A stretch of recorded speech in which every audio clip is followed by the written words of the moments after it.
Lundi 18 septembre 2023, guerroyer pour la paix. Nous vous accueillons de nouveau sur votre chaîne L'Aventure dans la Parole. Nous sommes heureux de vous souhaiter la bienvenue.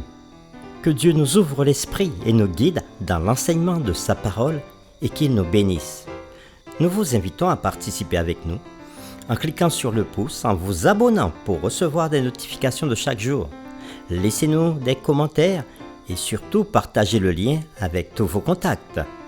Le texte à mémoriser de cette semaine que nous vous invitons à dire avec nous se trouve dans Éphésiens chapitre 6, les versets 16 et 17.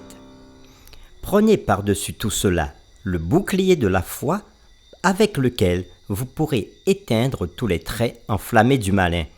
Prenez aussi le casque du salut et l'épée de l'esprit qui est la parole de Dieu. Nous vous invitons à le redire avec nous. Éphésiens chapitre 6, les versets 16 et 17. Prenez par-dessus tout cela le bouclier de la foi avec lequel vous pourrez éteindre tous les traits enflammés du malin. Prenez aussi le casque du salut et l'épée de l'esprit qui est la parole de Dieu. Quelle est la mission de l'Église dans le combat cosmique? Dans cette bataille cosmique, devons-nous combattre chacun pour soi? Sommes-nous convaincus que nous ne menons pas une bataille infinie et incertaine, mais une bataille qui a déjà un résultat sûr remporté à la croix? Dieu a une armée qui se lève pour lui obéir. Dieu a une armée qui se lève pour le servir. Peuple de Dieu, lève tes mains pour l'adorer. Les réflexions de cette semaine nous aideront à répondre à ces questions et aujourd'hui nous le faisons avec la séquence « La ceinture et la cuirasse ». Nous vous invitons à lire Éphésiens chapitre 6 verset 14, mais aussi à lire d'autres textes en parallèle. 1 Pierre 4 verset 1, 1 Pierre 5 verset 8 et Romains 8 verset 37 à 39. Et nous répondrons à la question suivante. Comment Paul imagine-t-il les croyants commencer leur préparation pour le combat contre le mal? Nous commençons par lire Éphésiens chapitre 6, le verset 14. Tenez donc ferme, ayez à vos reins la vérité pour ceinture, revêtez la cuirasse de la justice. Nous lisons maintenant 1 Pierre chapitre 4, le verset 1er. Ainsi donc, Christ ayant souffert dans la chair, vous aussi armez-vous de la même pensée, car celui qui a souffert dans la chair en a fini avec le péché. Lisons 1 Pierre chapitre 5 verset 8. Soyez sobres, veillez, votre adversaire le diable rôde comme un lion rugissant, cherchant qui il dévorera. Romains 8 verset 37 à 39.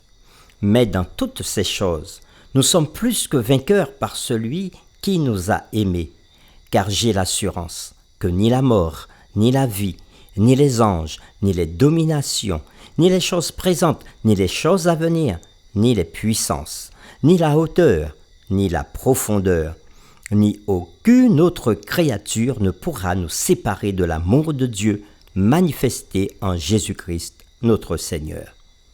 Après avoir lu ces différents textes, Éphésiens 6, 14, 1 Pierre 4, 1, 1 Pierre 5, 8 et Romains 8, 37 à 39, nous répondons à la question « Comment Paul imagine-t-il les croyants commencer leur préparation pour leur combat contre le mal ?»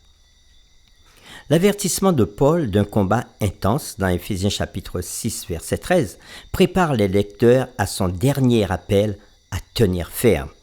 Et c'est la 4e fois qu'il le dit au verset 14, puisqu'il l'avait déjà dit au verset 11 et 13 du chapitre 6. Et c'est aussi un appel détaillé à porter l'armure.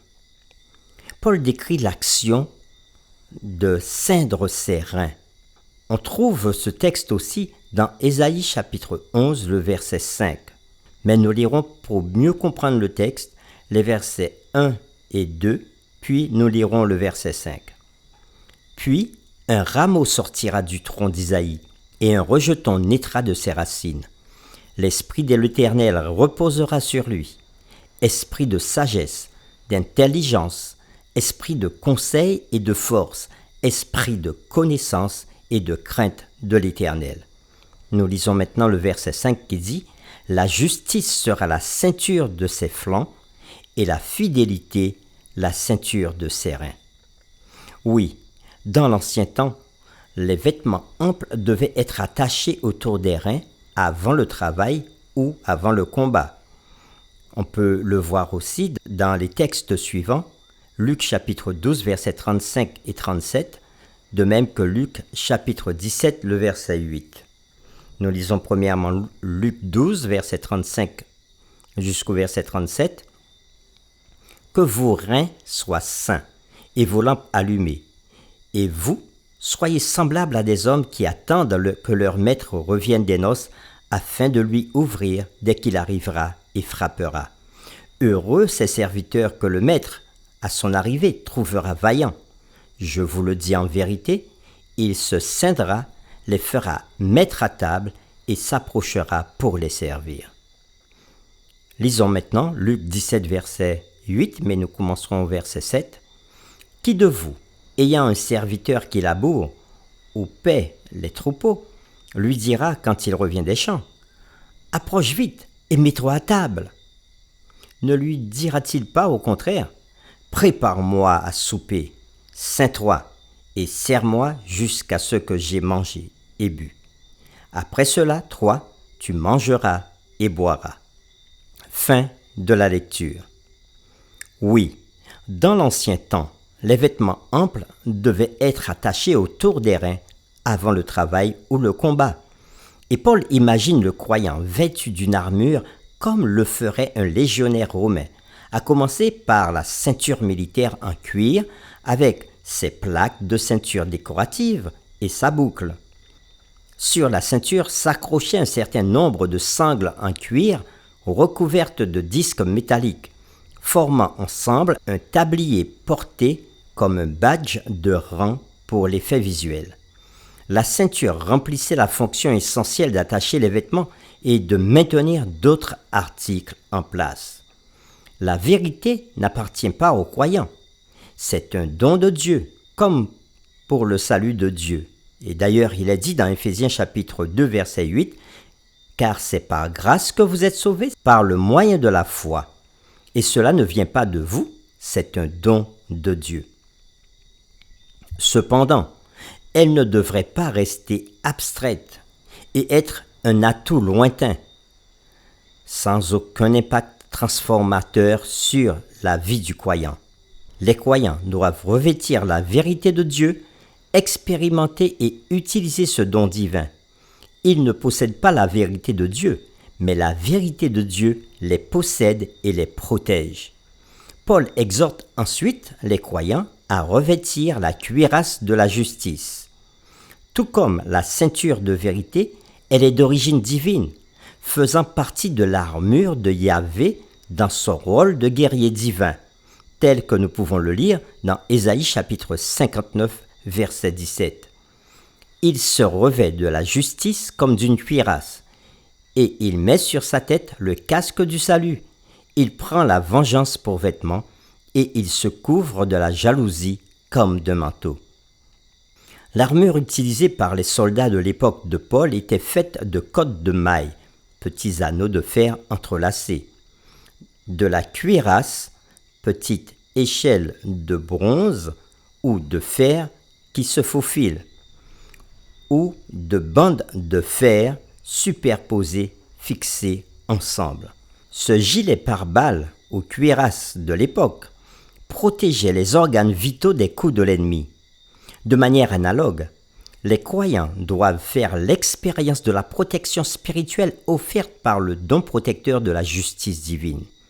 Dans Éphésiens, Paul associe la justice à la sainteté et à la bonté et à la vérité. Comme il nous est dit dans Éphésiens chapitre 4, le verset 24, « Et à revêtir l'homme nouveau créé selon Dieu dans une justice et une sainteté que produit la vérité. Et dans Éphésiens chapitre 5, verset 9, nous lisons « Car le fruit de la lumière consiste en toutes sortes de bonté, de justice et de vérité. » Oui, Paul associe la justice à la sainteté, à la bonté et à la vérité en parlant du fait de traiter les autres avec justice et bonté, en particulier les autres membres d'Église. Pour terminer, réfléchissons sur ce point. De quelle manière avez-vous expérimenté l'idée que la bonté, la sainteté et la vérité peuvent être une protection? Prions ensemble.